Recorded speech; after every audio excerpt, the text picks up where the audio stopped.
Okay. Yeah, it looks like I'm live. What's up, everybody? How's everyone doing? See, we already got a few people in here, so we can get started right away. But orders over there. I'll have to get that at some point. But yeah, how's everyone doing tonight? Um, so today we're gonna go through this video. I just found this right before the stream. I think it should be something interesting. And this is a book that I've talked about, but the video didn't get like any sort of traction, and it's very unfortunate because it's a super interesting book. It's like I don't know what it is about when I read fiction and it doesn't end up well, but for whatever reason, I like those books so much more than when the narrative ties up perfectly.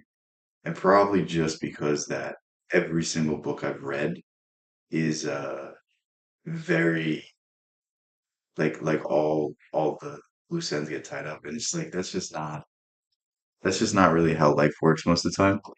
Most of the time something goes wrong and you just have to kind of deal with it. And maybe you can overcome it, but it's always something that persists. It's very rare where you triumph over what life throws at you. Maybe that's why, but I don't know. What's up, Zachariah? How's everything? Camus and is considered as one of the most popular existentialist works of the 20th century. It's not existentialist work.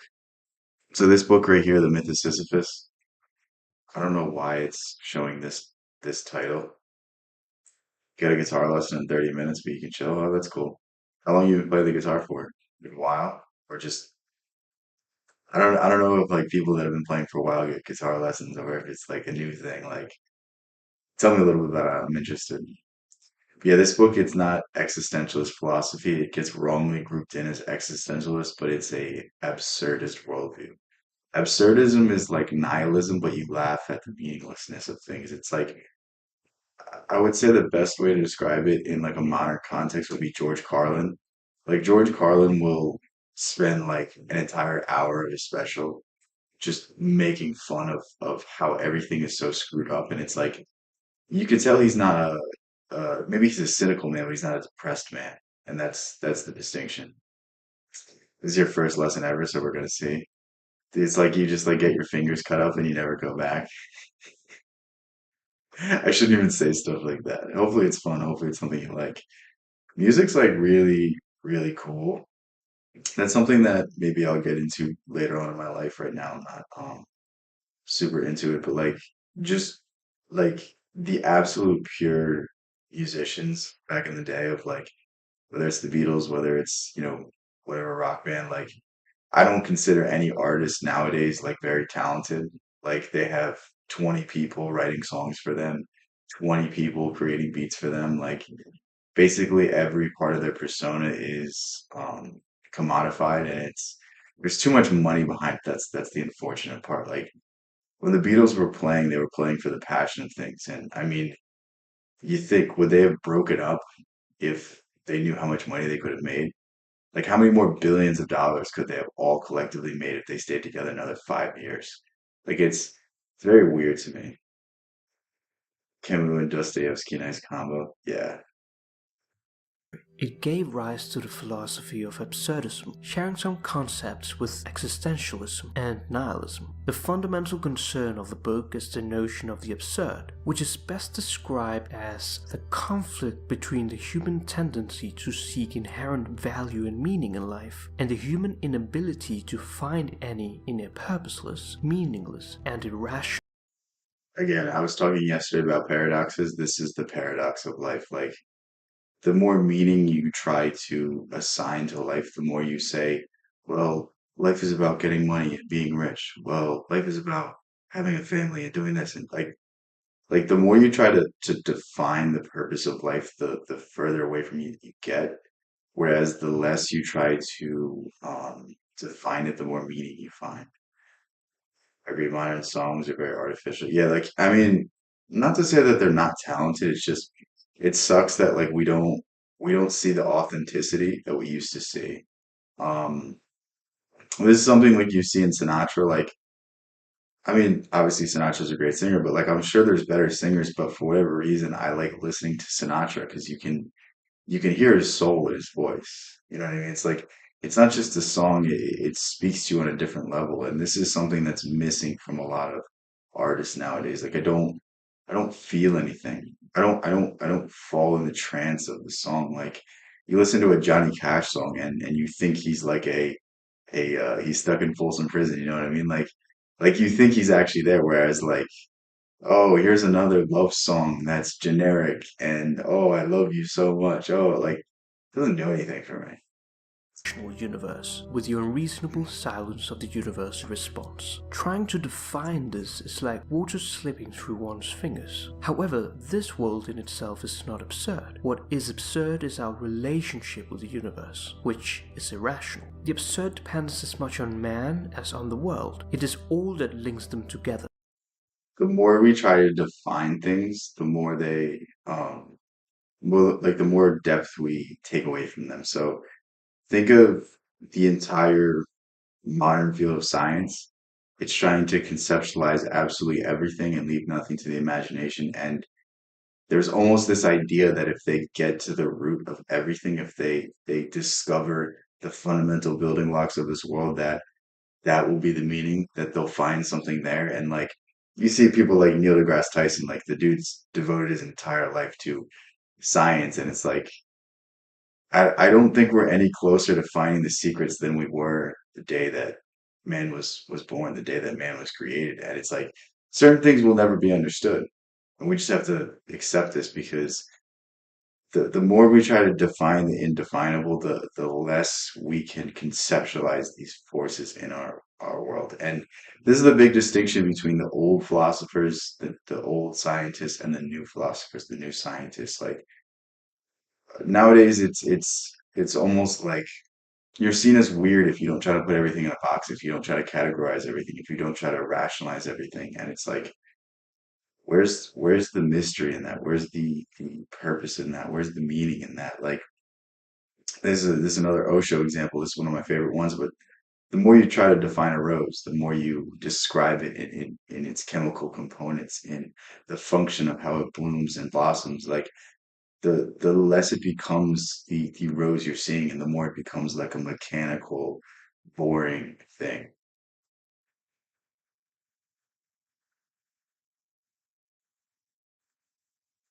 It's like concrete somehow. The more you think about it,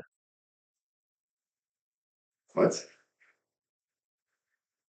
I don't know about that example, but Thus, the universe and the human mind do I get not what you're each saying. separately cause the absurd, but rather When you're talking about this, just go with the rose example. The rose example is the best one. the absurd arises by the contradictory nature of the two existing simultaneously. I don't know whether this world has a meaning that transcends it, but I know that I cannot know that meaning, and that it is impossible for me just now to know it. What can a meaning outside my condition mean to me? I can understand only in human terms. What I touch, what resists me, that I understand. The myth of Sisyphus.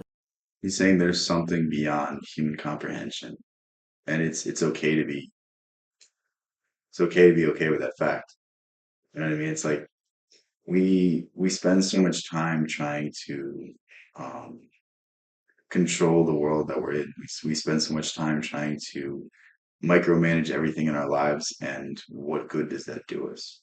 I mean, in the end, most people live the same amount of years. In the end, people are all 6 feet under, and it's like it's only what you do in that dash that really can ever have meaning, because every accomplishment one day will.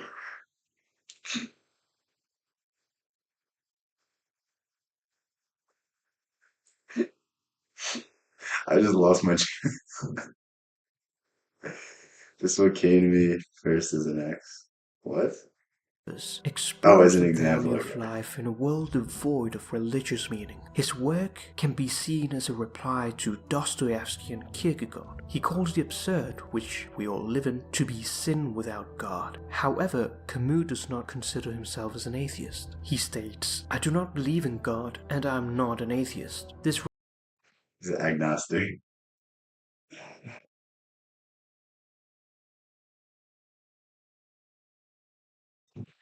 This has been going on for a while. I feel bad for him. Um, it's like echoing too. It's crazy. But yeah, um, I thought I thought Camus was a atheist. So that changes a little bit of how I view him. But I think when you say you're agnostic, that's the belief in something, but not the idea that you can define. Oh my God. Reflects the notion of the absurd. The search of the possibility of the existence of God is humanly impossible, but this also entails that the proof that God does not exist is impossible too. He writes, "In a universe certainly divested of illusions and lights, man feels an I think he isn't agnostic. What are you talking about?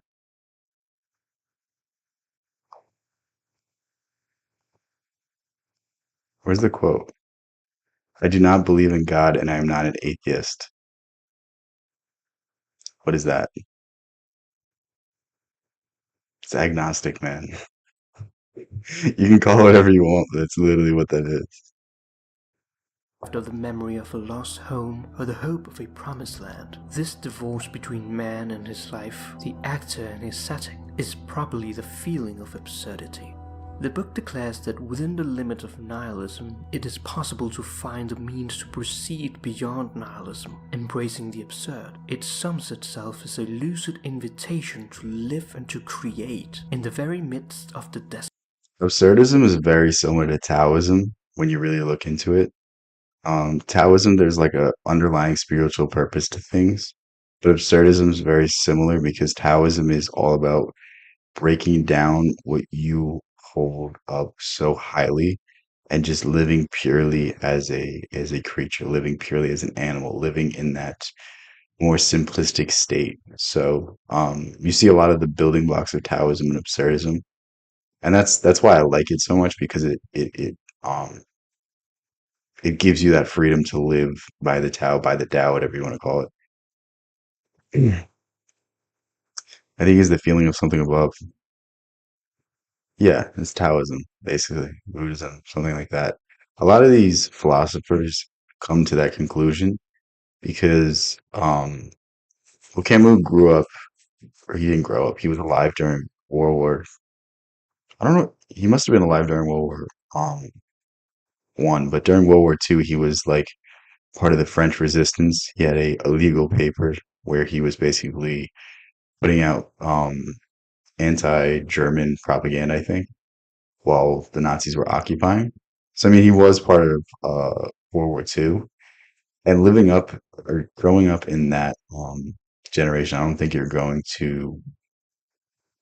I mean, it pushed a lot of people to the faith, but it would also push a lot of people away simply because of all the horrible things you've seen. So, what does Taoism say? I just explained it. Taoism is Taoism's the paradox. Taoism's in the emptiness and the nothingness, you find everything. It's basically like universal order, universal law, that things work on such a grand scale that we just have to listen to the signs. We just have to listen to nature. And when we live within nature, we live within the Tao. And this is where pure bliss, pure fulfillment is, pure enlightenment is. So it's so much more complex than that, but it's something that you need to study, I think, for a while before it will click, especially if you have a more Western minded outlook. Taoism is something that's not really going to make sense because it's so opposed to what you believe. It's so opposed to the entire Western society. And it's like only when I accepted this, I feel like a lot more things started to make sense. Um, you see this in a lot of great minds as well. They find Eastern philosophy and then they just run with it. And then you get Emerson, then you get Thoreau, even Jung. Jung understood. Was it? He read the I Ching, I think. I don't know. It's weird how all of these people read these Eastern spiritual books and have a profound experience. Aldous Huxley as well. Um, had a similar experience. The way out of despair is to reaffirm the value of personal existence and the possibility of life lived with authenticity.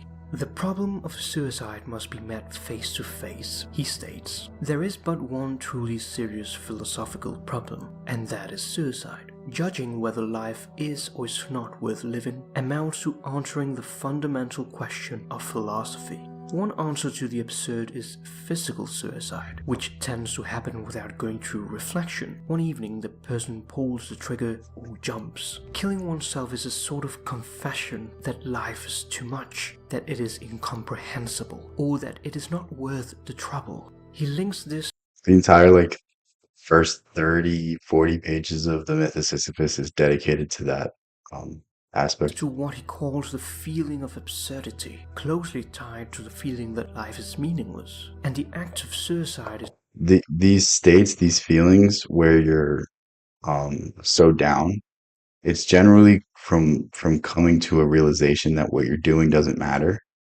And you can go two places with this. You can go that, oh, what I'm doing doesn't matter. This means I can do something else. This means that I can do something that is going to make me happy. Or it can be like, well, I just did everything for nothing. And it's like, I mean, it's this is a defeatist mindset. It's like, don't you want to see the end of things? Don't you want to see where things go? Don't you want to see how good you can become? It's a very weird thing to me, like realizing something's wrong and not wanting to fix it, not wanting to make things better. is linked to the idea that life is not worth living. Thus, dying voluntarily implies the absence of any profound reason for living and the uselessness of suffering. However, there are plenty of contradictions. Those who commit suicide might be assured life has a meaning, and those who feel life is not worth living still continue to live. Camus believes that our instinct for life is much stronger than our reasons for suicide. Avoiding the full consequences of the meaningless nature of life through an act of There's a I can't remember who said it, but someone basically said that like a lot of the reasons that we don't feel meaning, a lot of the reasons why we don't feel a sense of purpose is because one of our greatest senses of purpose, for pretty much all of human existence was their survival and procreation. And it's like now those things really aren't that hard to come by.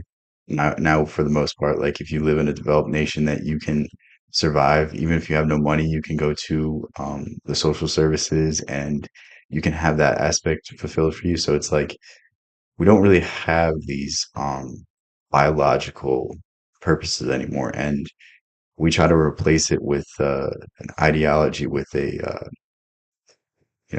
society that pushes purely consumerism, purely monotony, purely just material focused endeavors. And I mean, it's fairly simple to see why someone would become so upset with this, but it's like there's also just such an easy solution. It's putting the time to yourself. It's putting the time and the energy into the things that mean the most to you. And it's like, wow, like so you're telling me whatever career I have in the grand scheme of things doesn't mean anything? It's like, yes, you can see that as a good thing because people all day long get up in arms and all stressed out about how important what they're doing is, how people rely on them, this, that, and it's like, dude, they would replace you with a robot if they could. Like we put our senses of identity into the worst things possible and then wonder why at the end of things we don't feel passion, we don't feel meaning. It's like the answer is always right in front of us. It's just not we're not willing to look most of the time. eluding, commonly manifesting itself as hope. Physical suicide is never an option for the absurd man. Much like the leap of faith, it is an acceptance at its extreme. It would be a way of going along with our absurd condemnation by implicitly affirming that life is really intolerably absurd and that suicide is our only I mean, it's option. not a harsh The truth. difference between an absurd man It's like it's only harsh if you want it to be harsh, but it could also be the most inspiring thing that you find.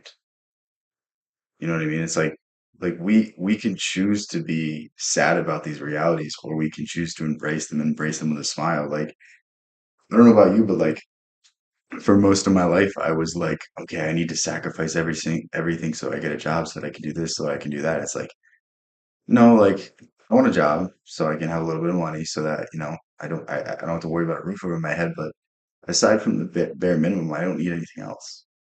Like whatever I do in terms of profession, it's not going to be as meaningful as the rest of my life. It's not going to be as meaningful as my creative endeavors. It's not going to be as meaningful as, the relationships I build, the friendships I have, the relationship I have, and the family I build. Like, you know what I mean? It's very weird that we choose to take it so negatively. This is I'm reading right now. I'm reading Thus Spoke Zarathustra, and this is an idea that's very early on in the book, where it's like Zarathustra is telling these people that what they're doing has no meaning, and he's basically getting hated on because of it. And he's like, I'm trying to enlighten you. I'm trying to bring you something that can take you out of your current state into a higher one. And it's like, for some people, they'd rather, I hate that I'm using this analogy, they'd rather take the blue pill. They'd rather stay where they are, stay uncomfortable, stay unhappy, because the fear of the unknown is more intimidating than whatever thing they're facing right now. Man and an ordinary I hate using the Matrix analogy because I think it's so cringe. It's so overused. Like, oh, you're in the Matrix. Like, all right, man. Like, I don't know. It's me. It's just so cringe to me now. man is that the absurd man gets more out of life because his detachment comes from a heightened awareness that makes him more open to experiences. An absurd worldview is one that abandons values, one that rests content with description and does not seek explanation or justification. Through the examples of the seducer, the actor, the conqueror, and the artist, it becomes clear that the absurd man lives out a kind of show. He lives only. I think Kafka's the best example. I think this is what he talks about at the end. If I remember right, it was something along the lines of like Kafka created art and didn't get any sort of meaning in his life. Like Kafka didn't get the recognition he deserved. Kafka didn't get the idea that like he was appreciated in his lifetime, but he wrote for the sake of writing. He wrote for the sake of like knowing that he could, knowing that his stories were good to himself. And that is the ultimate path of an absurd man. That's the ultimate path of someone who embraces absurdism. It's not about the fulfillment of others, it's about the fulfillment of yourself. Comfortable hell is better than an unknown heaven. Us for that. I can't read this. The last part. The words are like, what are you trying to say? I get what you're saying, but the last part, I have no idea. As if he were fully committed to what he's doing. He carries out his days willingly and lives without appeal, as Camus puts it. Camus also talks about philosophical suicide. One of the most common forms of escaping the absurd is precisely believing in some ready-made belief system. Practically all of the world's religion, where one accepts something as true that isn't convincing but is convenient and easy for him to believe in. It is any Delay bad. hypothetical belief I think it's like 30 seconds or something. system that immediately alleviates one from the meaningless void of existence, at the cost of committing a sort of mental suicide by shutting down one's mental faculties. The contrary of suicide for Camus is man condemned to death. Since we cannot evade death, we must entertain.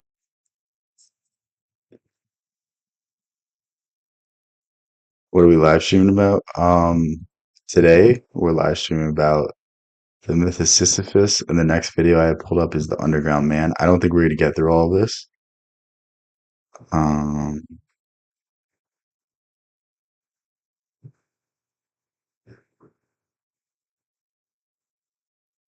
we can skip the context. Okay, we might get through this. But how's it going, Braden? I don't think I've seen you in a while. What you been up to? Death, keep it busy. Man is in constant lucidity of his own absurd nature, with the passionate flames of human revolt. The only way to deal with an unfree world is to become so absolutely free that your very existence is an act of rebellion. We all Oh my God, where's the quote? The only way to deal with an unfree world is to become so absolutely free that your very existence is an act of rebellion. So this is the idea of not being a revolutionary, but being a rebel. Um, I don't know what the movie's about, but there's a movie called Rebel Without a Cause. I think that's a good way of putting it. Rebelling because you want to be yourself, rebelling because you don't want to conform. That is the ultimate victory. That is the ultimate way to value a successful life. Camus has a book. It's called The Rebel, and one of his best quotes in there is, "I rebel, therefore we exist." He's claiming that to rebel is a fundamental aspect of human nature, and if there was no rebellion in this world, then it would be a very weird place. You have big plans for tomorrow. Wish you luck. What you got going on? What are you doing? Why are you leaving so early, man? Existence is an act of rebellion. We all You'll live see if you in can an stay. absurd Wow, right, freedom, you're leaving and to too. become lucid and conscious of it is to revolt, embracing a world devoid of meaning or purpose. Revolt is a constant confrontation between man and his own obscurity. It is an insistence upon an impossible transparency. It challenges the world anew every second. Just as danger provided man with the It's unique 3 a.m. opportunity of Oh, seizing okay. awareness, so metaphysical What are your big plans for tomorrow? Let's hear them. Or DM or yeah, DM me if you don't want to say it publicly. Things been good. Just been chilling and improving. What was the book about? Overall, doing good and reading good. Okay, that's awesome. I'm glad that you're reading more. I think if I can get anyone to say that, then I've succeeded in the goal of this channel. But yeah, that's cool to hear. Let me know what that book's about. Maybe I'll pick it up. revolt extends awareness to the whole of experience. Camus draws from the absurd three consequences. Revolt, we must not accept any answer or reconciliation in our struggle. Freedom, we are absolutely free to think and behave as we choose. And passion, we must pursue a life of rich and diverse experiences. Essentially, man is his own end, and he is his only end. If he aims to be something, it is in this life. The flames of earth are surely worth celestial perfume. So this is very similar to the ideology of Emerson. It's very similar to Nietzsche as well. Even some elements of Jung. But it's basically about the individual and being an individual in a society that um, makes you want to conform. Because the truth is, like, conformity is always the easy answer. Like, it's always easier to parrot someone else's opinion than form your own. It's always easier to create or to accept an ideology than create your own.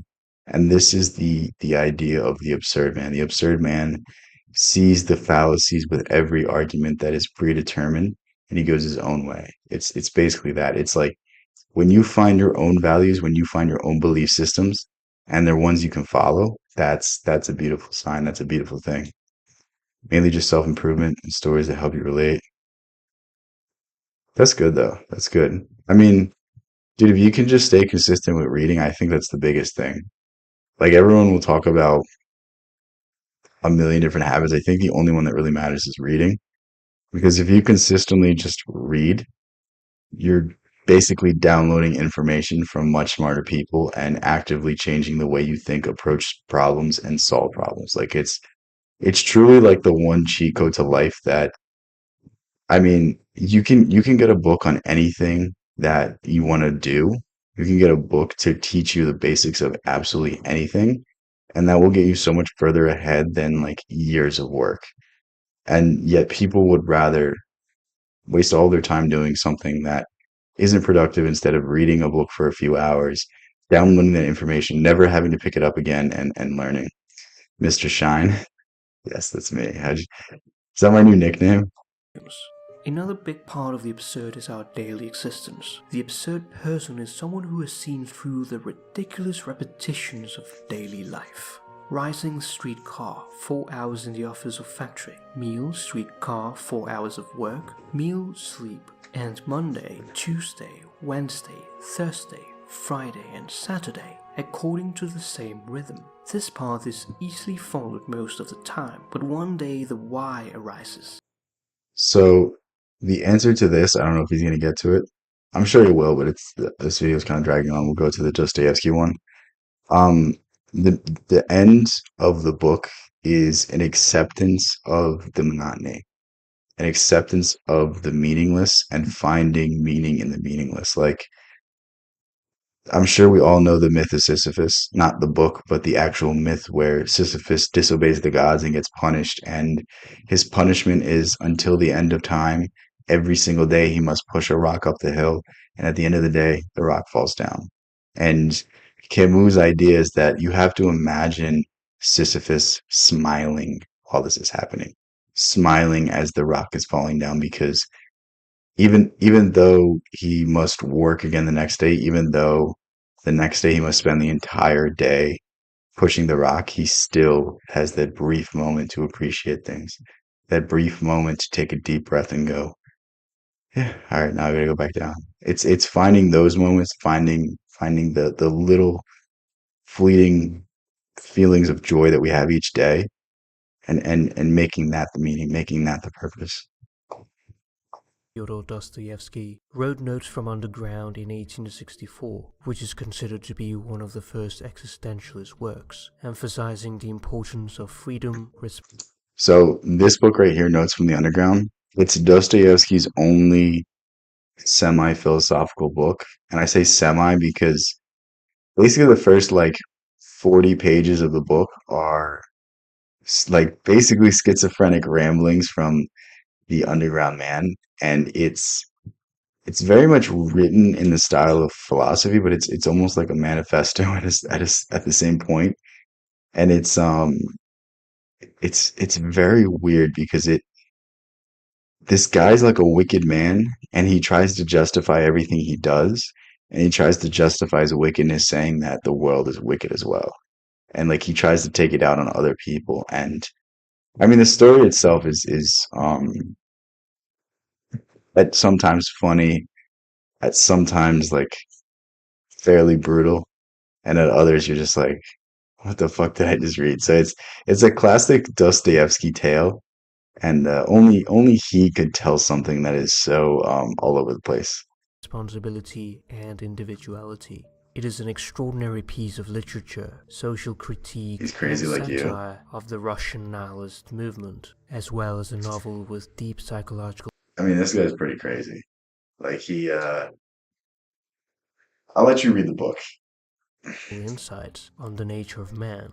It is no wonder that Nietzsche wrote, Dostoevsky, the only psychologist from whom I have anything to learn. He ranks amongst the most beautiful strokes of fortune in my life. I don't know if you should be like I don't like Nietzsche complimenting you. It's either a very good thing or a very bad thing. Because this dude was a little out there. He's a little crazy. Um, I don't. I mean, it depends how you take it. It depends what context you take it.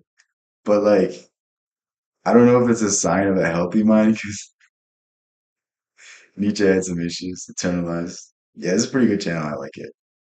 Dostoevsky's most sustained and spirited attack on the Russian nihilist movement is voiced by one of the darkest, least sympathetic of all his characters, the nameless narrator and protagonist known as the Underground Man, revealing the hopeless dilemmas in which he lands as a result. Notes from Underground attempts to warn people of several ideas that were gaining ground in the 1860s, including moral and political nihilism, rational egoism, determinism, utilitarianism, utopianism, atheism, and what would become communism, as well. Basically, the narrator's just like very hopeless, and he breaks down all of these ideas. Um, you can take it to attack these ideas, or you could take it to attack basic human psychology. I mean, when you read Dostoevsky, it's not really for the plot. I'm not saying the plots aren't good, but it's more so the character development and the psychological trip that you're going to go through because there's like deep psychological analysis in all of his works. I mean, if you've read White Knights, it's like one of like it's such a weird story. I don't know why I liked it so much, but like you get so much background on like a character that I guess the whole novel hinges upon this guy, but like you get so much background on this one guy that you never even meet, and it's like only Dostoevsky would think to do that in a story, and it's really a shame because I feel like most of the stuff that well, this is just with everything, whether it's with music, whether it's with art, whether it's with books, like most of the stuff that you see is so much like the other, so much is trying to copy the other. This like this like writing professor has been coming up on my page. I don't know why, but like he's talking about writing books and like some of the advice is good, but like I can just tell like the stories that are going to be written through this process are going to be exactly the same. It's going to be some love story that isn't as good as Shakespeare. It's going to be something that has a clever twist. It's like, man, it's already been done. Like the idea of love is already pretty well established. Like do something new, and that's why I really love Dostoevsky. We'll see many of these themes I can't sit down and read like a fairy tale. I can't sit down and read a story. Like I need something like this. are alluded to Something that in the makes me novel. think while I But read. before delving into notes from underground, we must first observe the historical context in which it was written, in order to better understand Dostoevsky's warning. In 1862, Ivan Turgenev published one of the most acclaimed Russian novels of the century, Fathers and Sons, where the characters talk about a strange new philosophy called nihilism, which became popular with the Russian youth. It had previously been synonymous with skepticism, which transformed into moral and political nihilism. A nihilist I'm pretty sure skepticism was from ancient Greece. I don't remember exactly what it is though. is a man who does not bow down before any authority, who does not take any principle on faith, whatever reverence that principle may be enshrined in. The nihilist characters define themselves as those who deny everything, representing the negation of all pre-existing ideals. Rational egoism emerged as the dominant social philosophy of the Russian nihilist That movement, guy's cool, right? proposing that we are only rational if we maximize our own self-interest, sharing similarities with utilitarianism. The thing about nihilism is it's not necessarily wrong because you see a lot of the elements in Taoism or absurdism, but it's the idea that I guess this is the problem with absurdism as well. It's there's no like spiritual component of it. Like it's fine to deny like the customs of this world, but you need to replace it with something else. Taoism replaces it with a spiritual order, and that's why I think it's such a great philosophy to adapt because it's the idea of returning to nature, whereas nihilism is the rejection of everything. But if you reject everything and you don't replace it with anything, then it's just a recipe for disaster. I've never seen it work where someone rejects everything and doesn't replace it with something better. This is one of C.S. Lewis's best arguments for traditional morality. I'm not really like I don't super like I think certain traditional morals are okay. Certain ones are I think we fixate on too much, I think are limiting us in some ways, but I'm all about growth and I'm all about individuality, so I don't want to force certain ideas on certain people. Like but C.S. Lewis has this idea where he says, like, we're taking the things that have worked for us for so long and we're breaking them down and not replacing them with anything. And C.S. Lewis said that we were creating men with hollow chests, men that could speak great words, that could profess great ideas, but didn't stand for anything. And it's this lack of depth, it's this lack of anything aside from the surface level of intellectuality. Like this is it's just a bad path to go down. Which seeks to maximize utility, such as well-being or happiness for all individuals. Jeremy Bentham, the founder of utilitarianism, actually came up with a mathematical formula to calculate happiness called the hedonic calculus.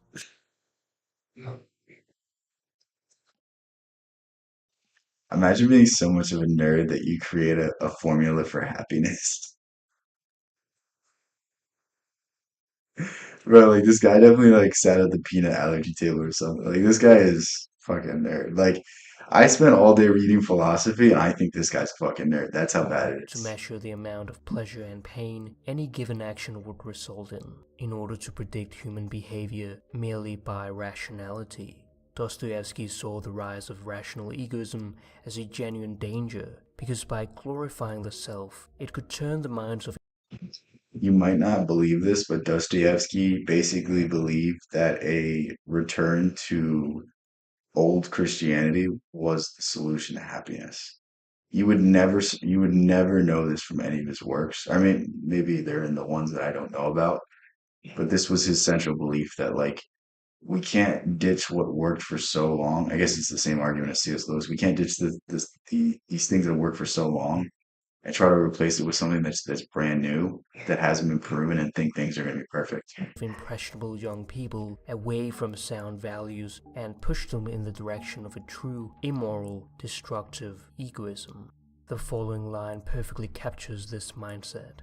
I say let the world go to hell, but I should always have my tea.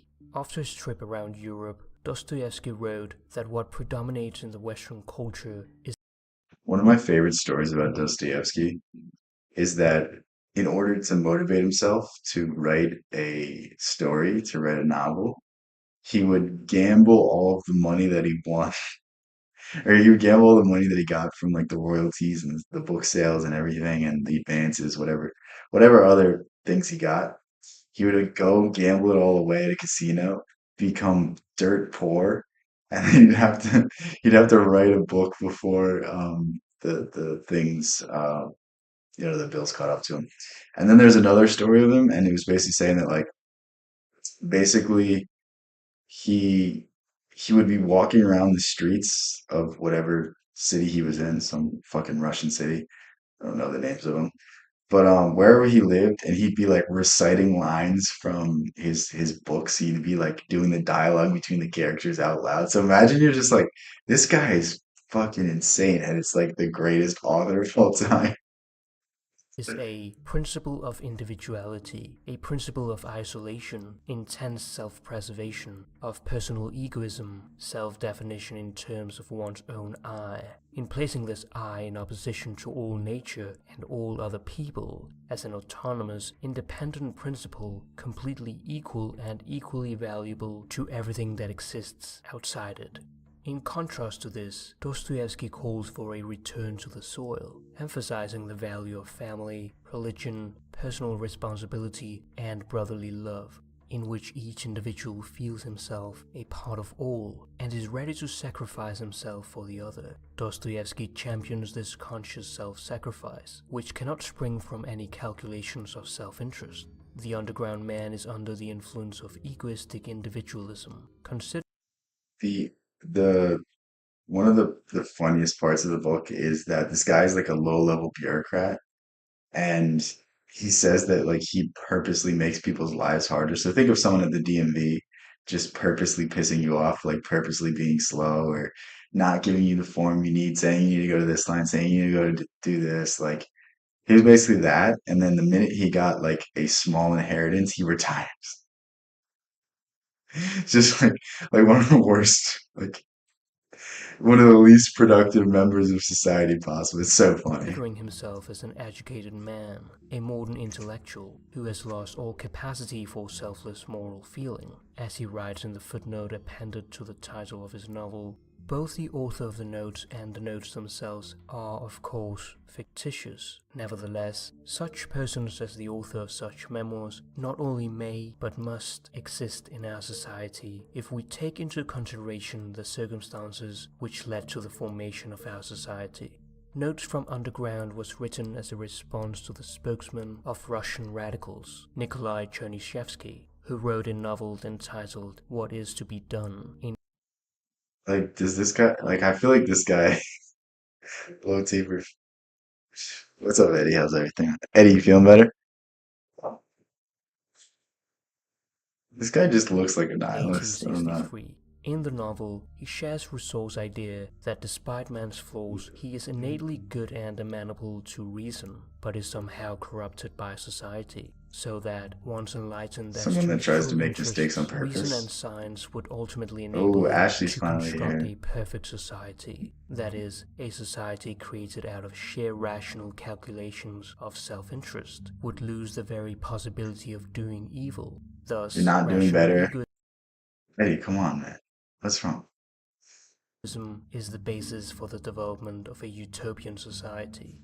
Their dream is to build a well-ordered society for predictably acting human beings. This utopia is symbolized by the Crystal Palace, which represents the quintessential achievement of humanity, where Your all COVID no problems will go be away. solved. Chernyshevsky writes that if we all What, follow like the method your sense of taste?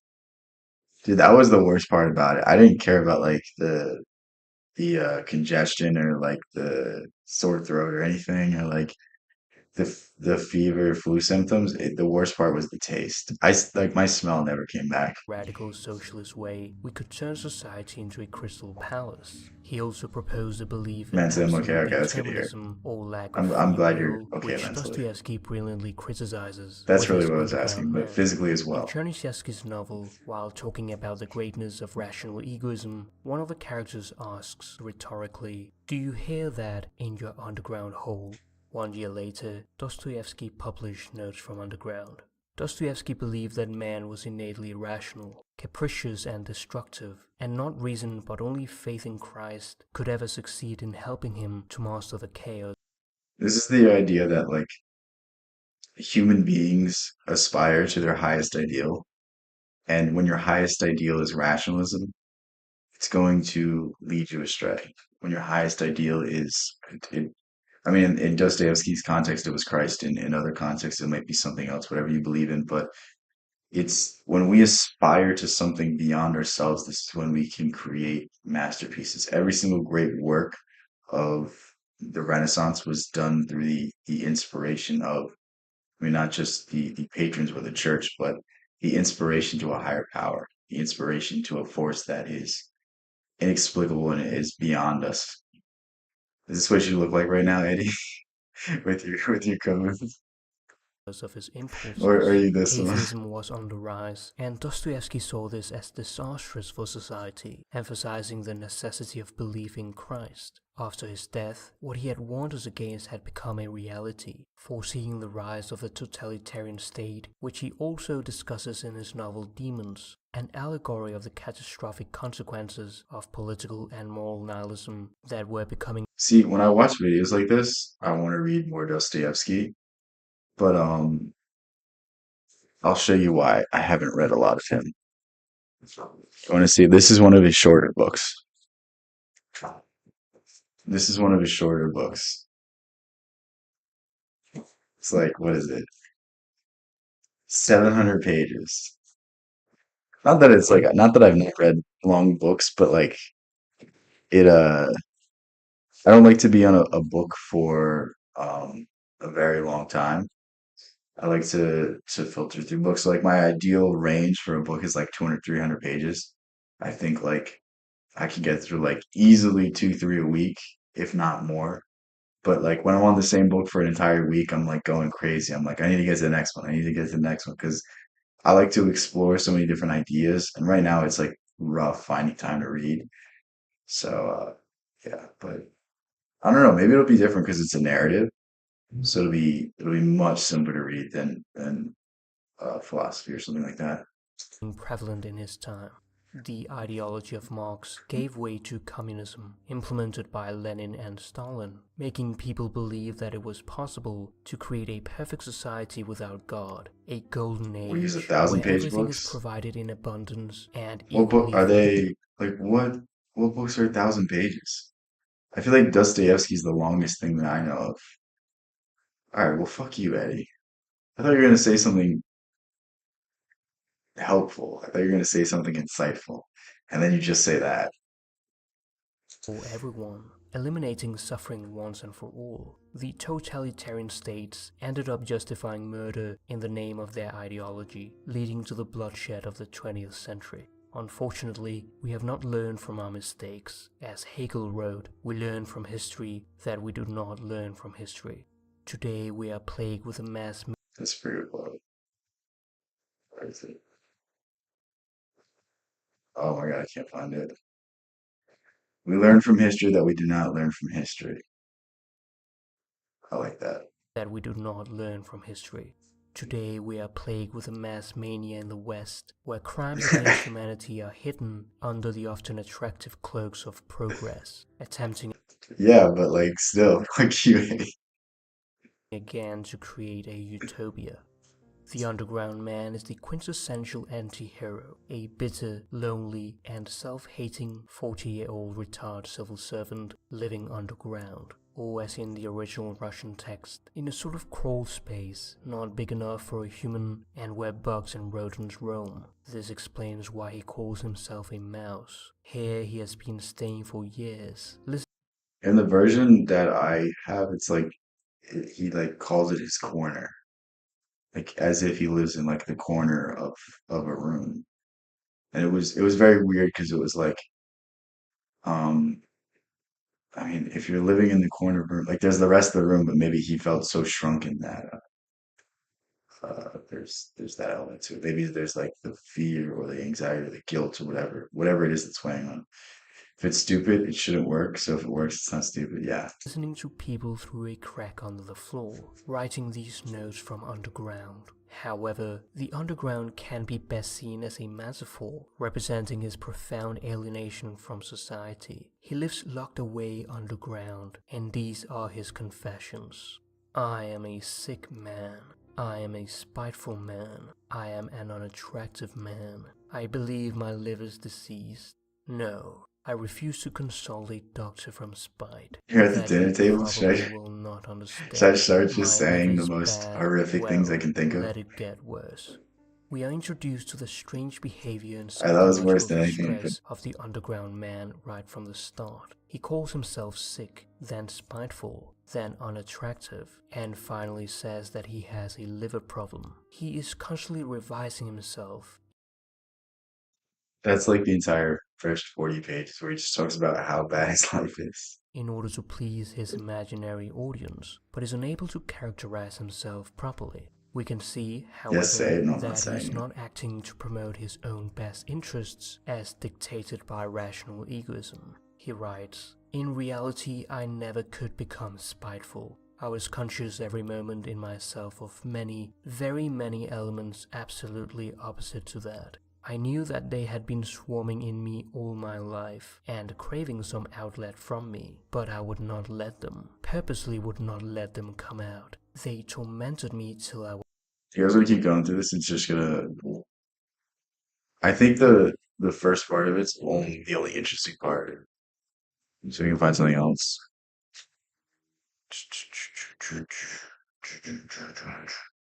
This is a really good this channel right here has a lot of audiobooks that are really good.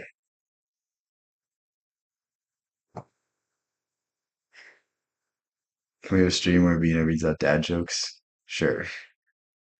I have to buy a dad book, a dad joke book though. Let's see the suggested first.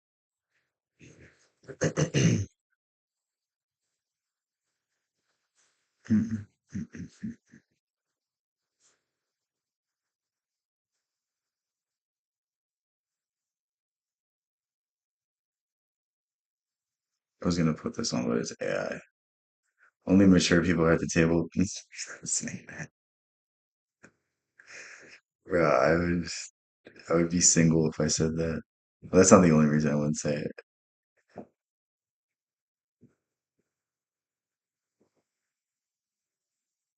Um, Anyone have a good video? I'll pull it up. Or we can search up. Um,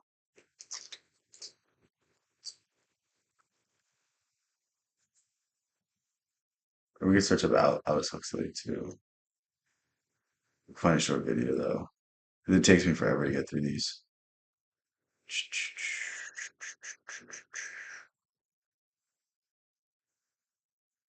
I have a friend who claims he's never said that word in their life.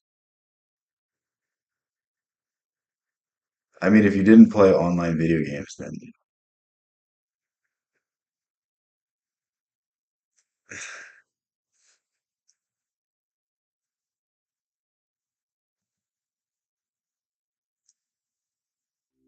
you later got Once upon text. a time. Technically, he didn't say it. I mean, I guess it's like Depends what you consider bad. Like if you have the idea of saying it, then maybe that's just as bad. Like if you're texting it, I don't think it's as bad as saying it out loud, but it's certainly not great. I mean, Time, there was a Zen student who quoted an old Buddhist poem to his teacher, which says, "The voices of torrents are from one great tongue. The lines of the hills are the pure body of Buddha." "Isn't that right?" he said to the teacher. "It is," said the teacher, "but it's a pity to say so. It would be, of don't say it out loud. Why would you? course, much better if this occasion were celebrated with no talk at all, and if I addressed you in the manner of the ancient teachers of Zen, I should hit the microphone with my fan and leave. Because Zen is a way of life, a state of being that is not possible to embrace in any concept whatsoever. So that any concepts, Like consciously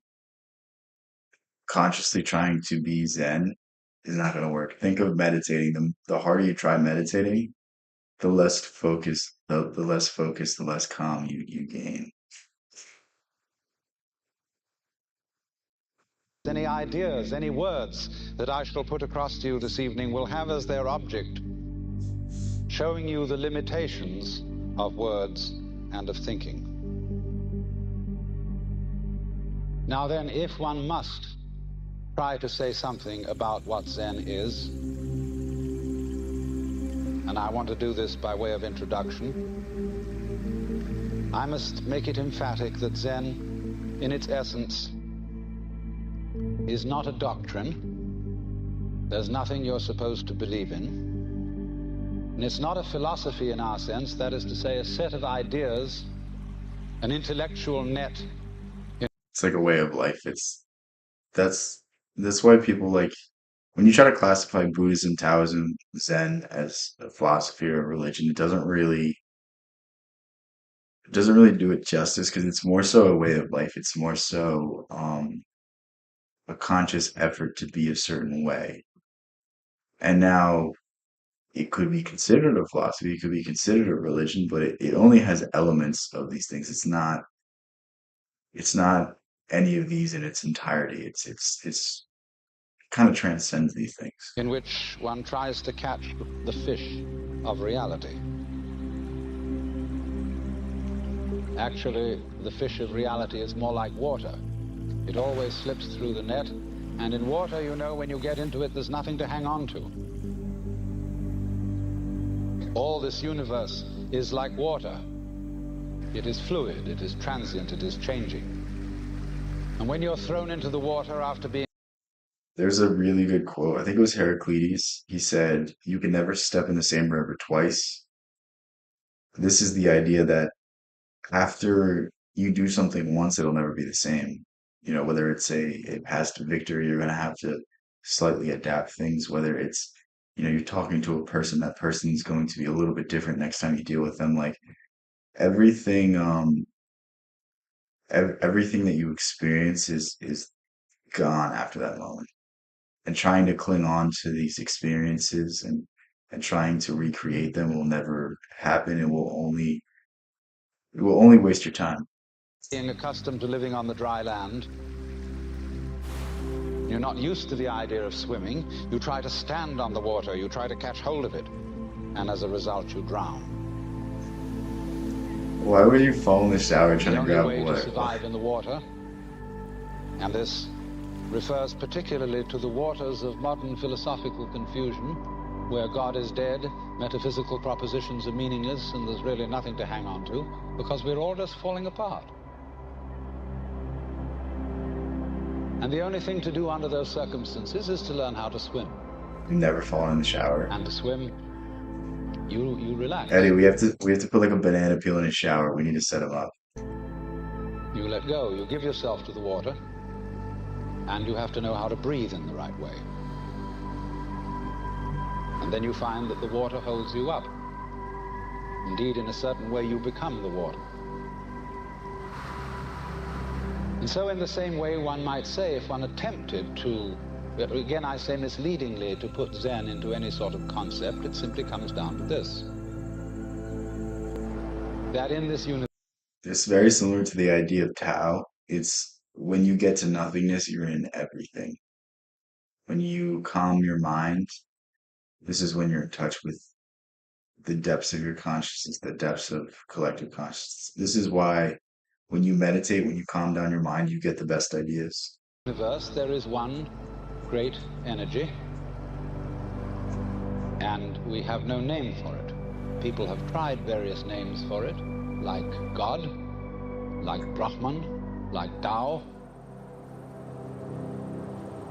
But in the West, the word God has got so many funny associations attached to it that most of us are bored with it. When people say God the Father Almighty, most people feel funny inside.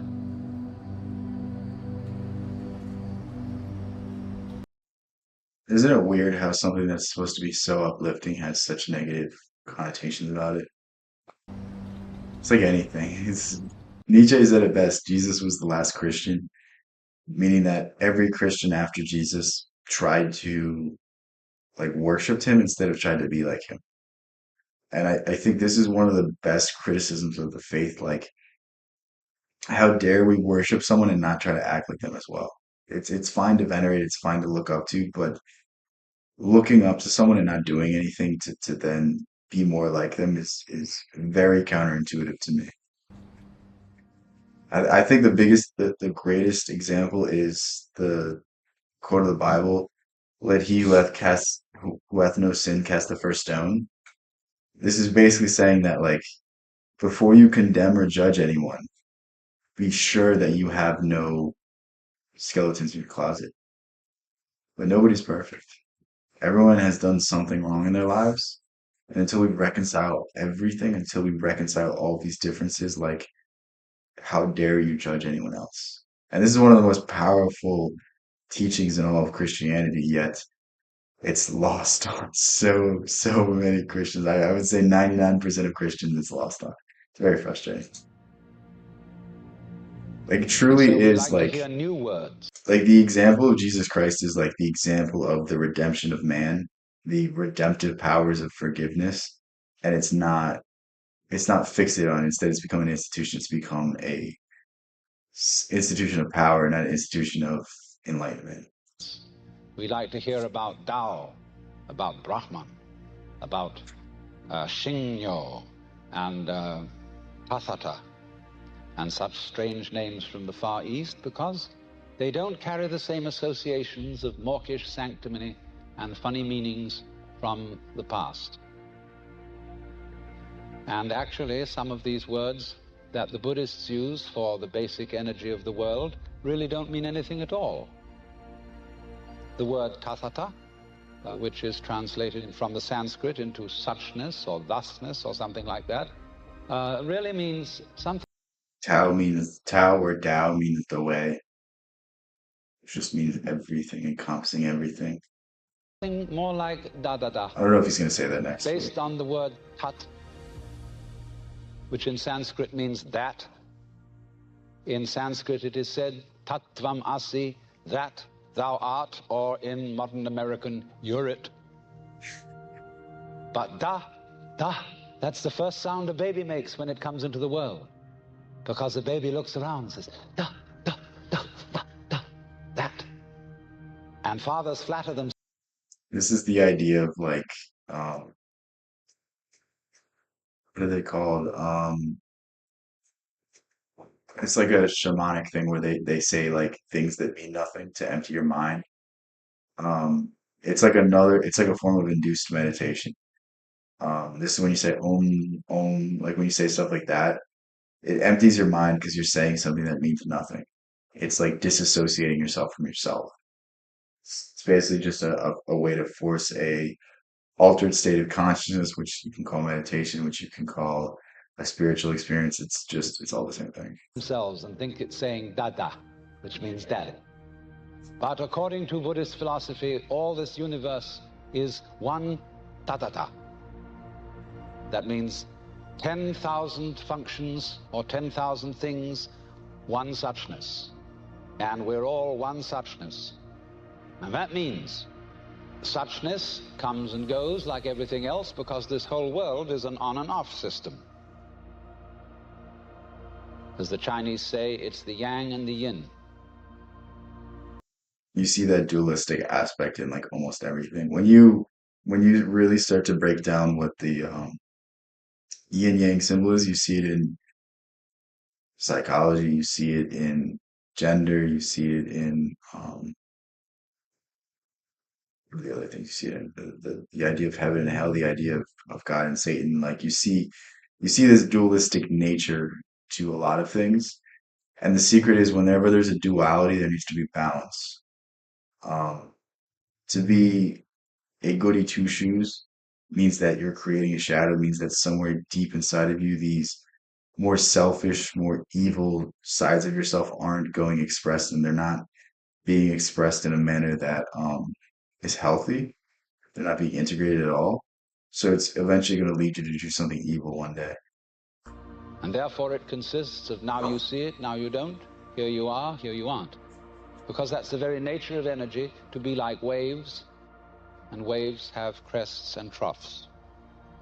Only we, being under a certain kind of sleepiness or illusion, imagine that the trough is going to overcome the wave or the crest. The yin, the dark principle, is going to overcome the yang or the light principle.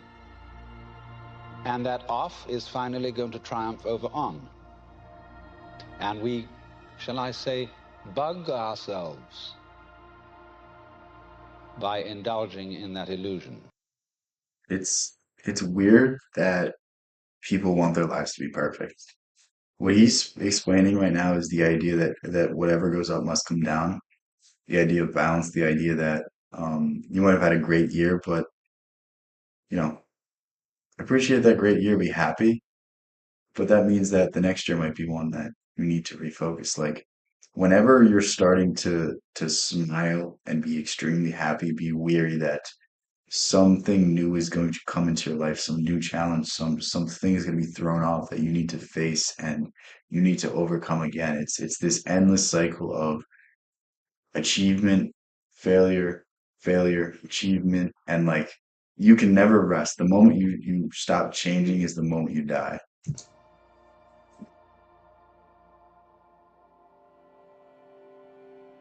Gee, supposing darkness did win out, wouldn't that be terrible? And so we're constantly trembling and thinking that it may, because after all, isn't it odd that anything exists? It's most peculiar. It I love that this is just like the worst B-roll for footage ever. requires effort, it requires energy, and it would be so much easier for there to have been nothing at all. And therefore we think, well, since the is side of things is so much effort, you always give up after a while and you sink back into death. But death is just the other face of energy, and it's the rest, the not being anything around, that produces something around, just in the same way that you can't have solid without space or space without solid. When you wake up to this and realize that the more It's this cycle which gives life meaning. Think if you lived 2,000 years, you would not have accomplished everything you've accomplished up until now because there'd be no urgency. There'd be no need to do anything. There'd be absolutely no purpose for you trying to achieve anything. That's the thing that people don't like to understand, don't like to, it's like distracting me so much. I don't know if you guys can hear that, but it's just it changes, the more it's the same thing, as the French say, that you are really a playing of this one energy, and there is nothing else but that it is you, but that for you to be always you would be an insufferable bore. And therefore it is arranged that you stop being you after a while and then come back as someone else altogether. And so when you find that out, you become full of energy. I don't even I don't even think people should embrace the idea of reincarnation because this is something that Osho said. Yeah, the more I value the time, the more I realize I lose. I guess. I mean, if you just stay in the present moment, time passes at a snail's pace. It's when we're worried, it's when we're focused on the things that we need to do, focused on the responsibilities, that's when time passes the quickest. But if you just stay in this current second and don't think about anything else except what you're doing right now, that's where the time really stretches. And delight. As Blake said, energy is eternal delight. And you suddenly see through the whole sham of things. You realize you're that. We won't put a name on it. You're that. And you can't be anything else. So you are relieved of fundamental terror. That doesn't mean that you're always going to be a great hero, that you won't jump when you hear it bang, that you Is that you at the movies? won't worry occasionally, that you won't lose your temper. It means, though, that fundamentally, deep, deep down within you, you will be able to be human. So it is then that, if I may put it metaphorically, Zhuangzi said, the perfect man employs his mind as a mirror. It grasps nothing, it refuses nothing. It receives but does not keep.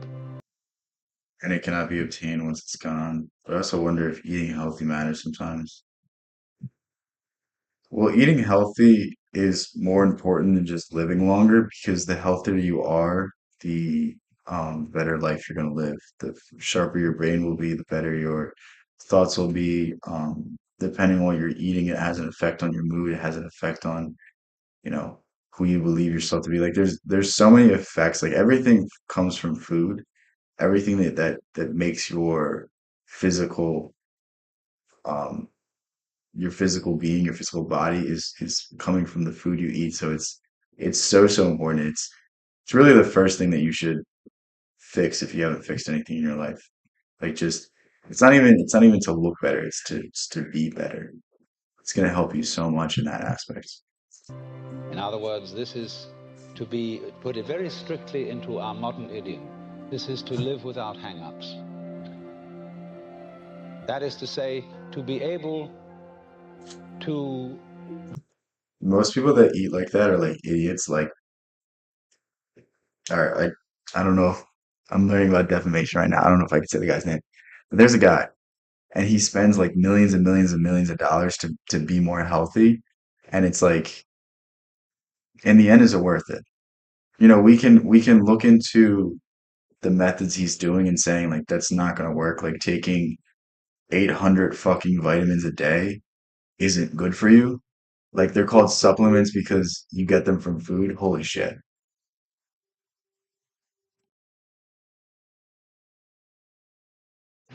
What the fuck? There's so many distractions today. Um, that just like goes on all night.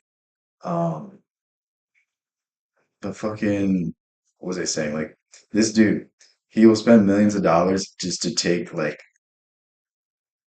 supplements instead of just eating food. It's like if you really want to fix your diet, if you really want to fix your health, why don't you just get the cleanest food possible and only eat that? Like you don't need supplements, you don't need vitamins, you don't need anything. They're supplements for a reason. That's why they're called supplements.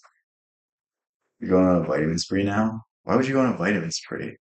Dude, most of the vitamins are poison. I'm telling you this. Like, it's baffling to me that like whatever it says on a label, people think that you can absorb it all. Like that, just because it says a certain amount of nutrition on the label doesn't mean that your body knows what to do with that nutrient. There's forms of nutrients that aren't bioavailable that people will buy like it's candy. It's crazy to me. But yeah. drift like a cloud and flow like Oh water. my God. seeing that all life is a magnificent illusion, a playing of energy, and there is absolutely nothing fundamentally to be afraid of.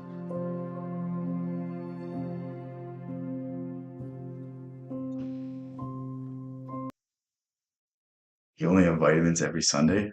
Bro, you don't need vitamins, I'm telling you. If you just eat really, really clean food, because the sad thing is, like, everyone says, like, eating healthy is expensive. It's not. It really isn't. It's easier to eat healthy than it is to eat unhealthy. It's just now convenience, maybe it's a little less convenient to eat healthy. Maybe you need to prepare your own meal, but it's like, I mean, at a certain point, you have to start taking care of yourself, and it's not even about living longer. It's about having a better quality of life. Your health is your wealth. If you don't have your health, you don't have anything. And it's very frustrating that people will, destroy their bodies their entire lives and then like go to a doctor in 20 years and be like, "Oh, I don't know why this is happening. I don't know why I have this issue. I don't know why I have this issue." It's like, maybe it's the things you did. Maybe you could get away with them when you're young, but you can't get away with them now. But yeah, with that said, I'm getting very hungry right now. Um, let's see. I think I'm gonna end it just because I'm tired. I'll stream again tomorrow, similar time.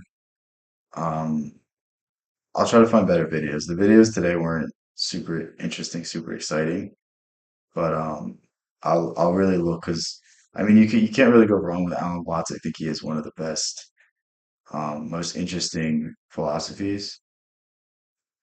We eat both healthy foods and those vitamins. I'm telling you, you don't need vitamins though. I mean, unless they come from like an herbal supplement, I wouldn't take it. I mean, again, that's just me.